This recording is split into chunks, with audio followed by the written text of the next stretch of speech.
omenda gi. Koro mae vuta ni kuvuta ji yware ka endi ng'ama nyalo mako omenda nikech kidhi e counties bidhi yudo kata grants gi ji mang'eny ok yudgi.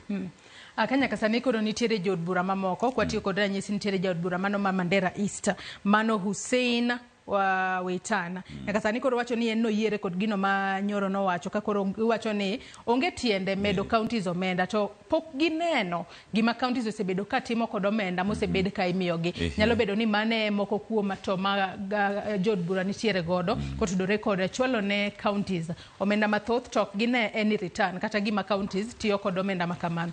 Adona dhi it gazet mar 6 mano mar gazet ni ma Daily Nation weche mag siasa jowi.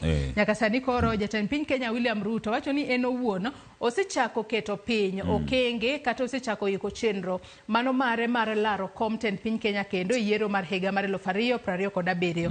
Ongiso jogo mabende olap dhog gi ndong ne kom makamano ni beduru mos kata hold your horses. Ruto tells 2027 presidential hopefuls.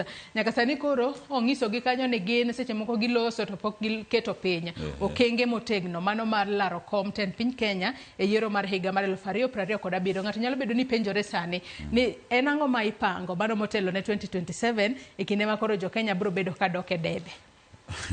Ingeni an wach siasa ma Kenya ka mora kabisa. Wacho ni dhi umos. Ingeni ng'ato kaka jatend duond buch Wiper Kalonzo Musyoka. Sani gin ma gi batiso ne gin opposition kata kweth makwedo. Ini dwa dhi election kata dwa dhi yiero ma higa 2027 kata IBC podonge. Ka podok gin gi mbi gi teko mar dhiro mondo mi IBC oket in place. Nikech nyaka gie sani ang'o ma mono ker gwelo jo IBC. Dine bet kata ni migosi Raila Amolo Odinga mani opposition sani. To wach IBC no dine wache pile ka pile. Sani neno ka IBC nika. To ma nyisi nang'o. Ma opposition man them. Gin gidwaro dok e telo to IBC ng'ama biro gwelo en ker machwal nyinge ma od bura mamalo dhi puodhi. Ka od bura mamalo no emane nyalo thicho jalup ker gi ndalo 2. Matien ang'o gik mang'eny pod od bura nyalo influence nyaka gie sani. Aneno ka nyaka Senator Mabusia Manokia Mtata. Owacho ni embo dwa chung ker to geno mare maduong' en Gen Z. To chieng' chane wawacho kodi kama ber. Ni onge gimoro ni Gen Z. Mano to gima prano pile en pacha yes. To onge gimoro ni Gen Z. Gini siasa ma pacho ka endi igoye community. Pod igoye community. Kata an sani kan siasa dok. Kata ka yango chung mara kata in kata ka ok yango chung marika. At the end of the day wanonage. Wadhi dok dala, wadhi ling mondo wawinj gimo nage wacho monde. Gen Z mang'eny gi Joyce nyocha neno kata ka endi ka nyocha moko kuomgi go koko ka endi ka jalup ker mono thicho ok odhi kuno. Magi ketho nyaka nyasi moro mano bagi mar thum. Seche godak ne giwacho ni gin gidwa chung kendgi ka Gen Z. Nyaka giyud ng'at ma gibete tokgi ma gi identify godo kowuok kuom dhog. Koro ng'ata ma oketo geno mare nikech aneno ka kweth Kalonzo Musyoka gini geno margi maduong' giketo kuom Gen Z. Gibiro biro Western, gibiro ka Gen Z ma Western wacho gimo paranya gini wacho. Gen Z ma Nyanza wacho gimo Wandayi gini wacho. Same to Coast, Gen Z ma Coast bo wacho gima Joe gini wacho. Koro siasa pod biro dok piny community level. Ng'ata ma wacho mo miana yie gi ker kuom wach. Mae to gima kungo yie kode openly. Jogi odhi mos nikech gimi ilaro ne okingino ko wacho kani they go around without any plan. Plan mokwongo en niya IBC ni kanye ini dwa dhi yier 2027 bing'e kata jo midhi yier mokwongo. Koro gini pod en blank check.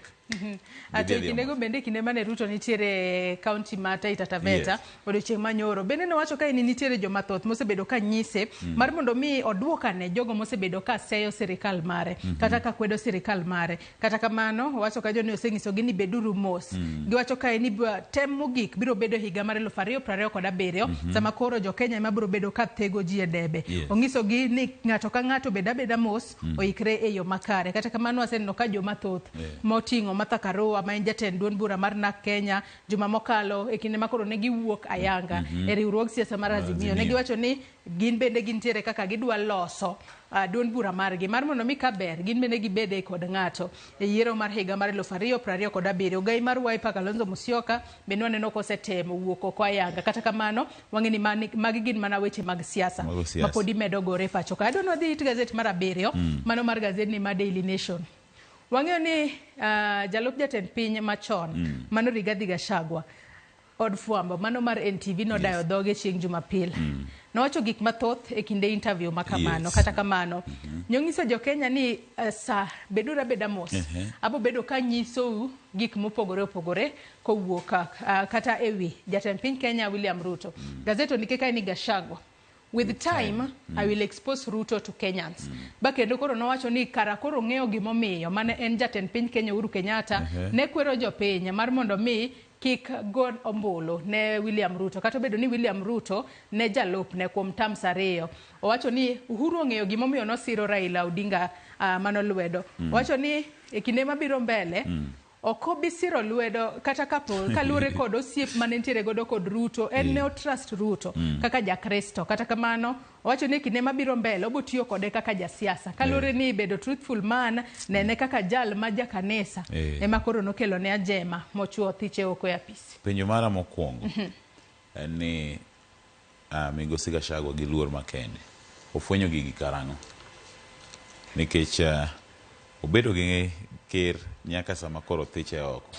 Penjo mara mar ariyo en ni debed ni odhi nyime gi bete ofis moyudo shares ge kaka noyudo kata kaka no demand cha bedo nyiso adiera gi ang'o miyo magi te biro tok kose thiche oko. Emomiyo samoro bende oka eroga yie gi josiasa ahinya mwaso jomochwanyore nyalo wacho gimoro amora kane en etelo kane poko thiche oko gino maduong' manosiko wacho en ni wan gi shares wane ka wane wakusema wane waburu timo kama waburu pogo gini maber joma nogonwa kura kamano Ker Uhuru Kenyatta e chung' mare no wuok apia kendo nowacho ni en ka doher mondo meyier mzee noluonge ni mzee mano Raila Amolo Odinga. To Gachagua achiel ni ema ne wuok kendo nokwedo ahinya weche makamano mo insight rawere mawuok gwenge ma masawa. Koro adiera modwa nyiso jo Kenya gi be gin genuine be gin gik mag adier koso nekech koro sethiche oko japiny warito winjo adiera go nekech samoro adiera to nitiere kolore gi maling nikech ne gin apisi gin mane gipango weche mag shares gi gimoro amora to adiera gi chakore sadi to de obed ni pod en etelo bedo nyiso wagi an kanye kama make go nikech kana en etelo to no oyalo weche mag shares to koro kogole to dwa nyiso adier wan ido ka majority mane wuok kaka luo no kwa gocho ne Ruto nikech nwang'eno rach koro gik modhi nyiso joluo kata modhi nyiso piny mangima kuonde mane kuro kowuok ne William Ruto ne ok omiye kura nikech ne giyie gi tend Raila Amolo Odinga koro kata konyiso wage to gin gik mane samoro waseng'eyo koro warito winja kata kamano an chung' mara en ya ok ayie gi weche gi mowacho sani nikech ndalo mane en e ot ka chiemo ne nitie mesa dhoge nopong' no konya wuoyo sani ka koro wuok oko e kidwa nyiso adier dhi konyowa gang'o owe kero tich mana kaka osewache gidhi mos ikare higa 2027 biro wabiro neno siasa.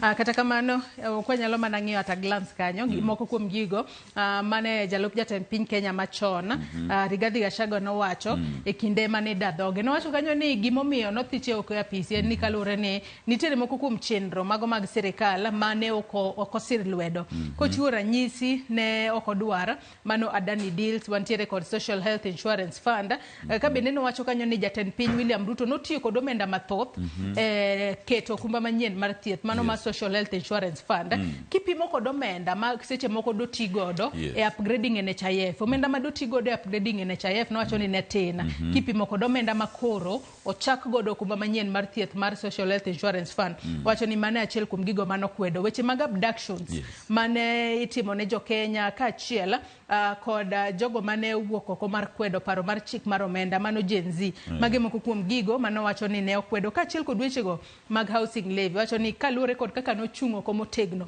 e kwedo serikal emomiyo koro nothiche oko e apis to mane matera e machinglo madwaro nwatiek godo gazeto kinyi makawuono kata cartoon manitiere it gazet mar 17 mano mar gazet ni ma Daily Nation kwa ng'iyo cartoon makamano en mana kotudore kod mane en jalup jatend piny Kenya Rigathi Gachagua adwaro ni nyakwara Mogi Ajwang' bende ong'iyane machinglo makamano en bende opong'ane gi wi nonyalo interpret e yo machalo nade jowinti nene kwalore ni nitiere sura mokariyo kanyo ma wanyalo wacho ni gin jomage kata nyakwara Mogi Ajwang' bende nyalo pong'o gi wiye ni gin jomage jowi ndalo mane wadhi campaign mano higa 2022 ema ne wach ni owuok ahinya kinyisi ni Chikiti wingi ma ground wacho ground Chikiti koro to penjo en ni ground wuondo ga ji kose ground wacha diera? Ground wuondo ji, Joyce. Ground wuondo ji.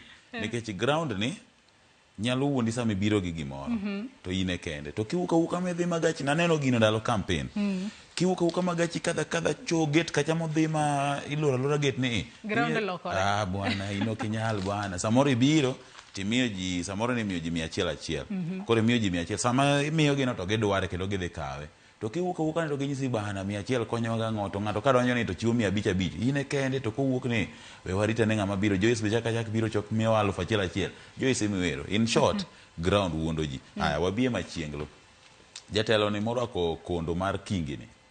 Maendi en jalup ker. En kaka pile en Mane en jalup mane en jalup ker manothe choko. En manohero ga wach moro winjo ground kata ndalo ng'anyo mar Gen-Z. Nogolo twak mowacho ni awinjo ang'owa? Awinjo ground. Adier mando nowinjo, mando ground nokowuonde nikech ground nok dwa chik cha.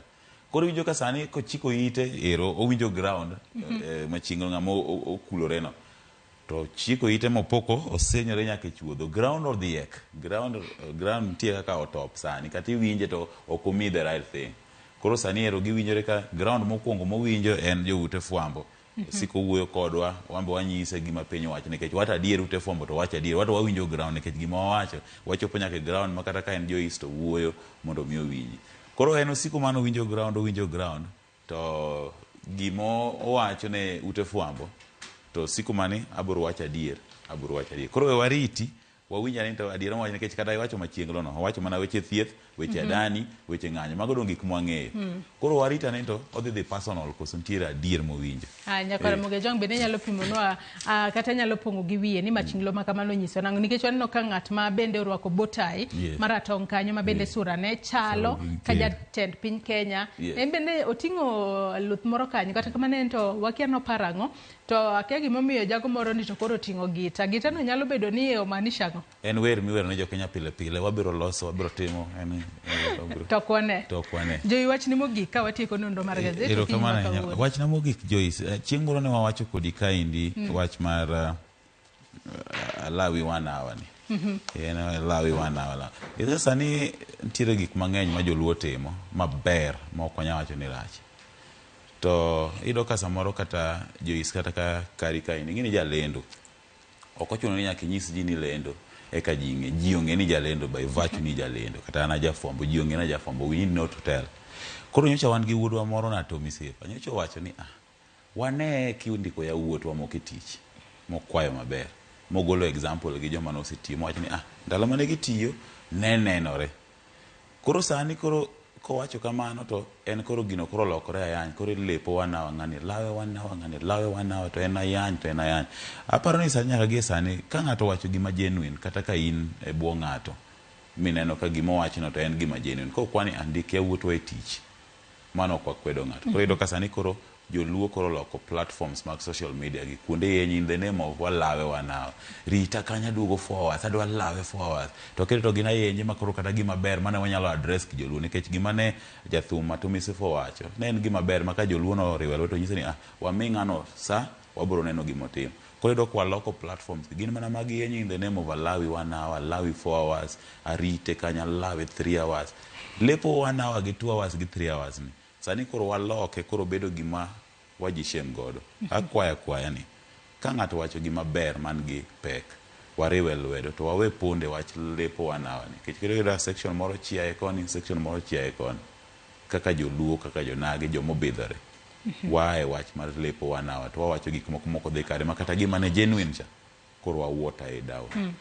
Erokamano ahinya Jowi Raymond kuom kawo thuolo mar okinyi ma kawuono mar mondo mi bi bed koda e nonro mar gazet. Nyakora Muge Jong gi kanye machopo gode giko mar nonro mar gazet. Yena mar mondo mi akaw yoyo madundo gi sani bang'e taduogo kod twak mokwongo e chenro mar piny. Kik idhi mabor.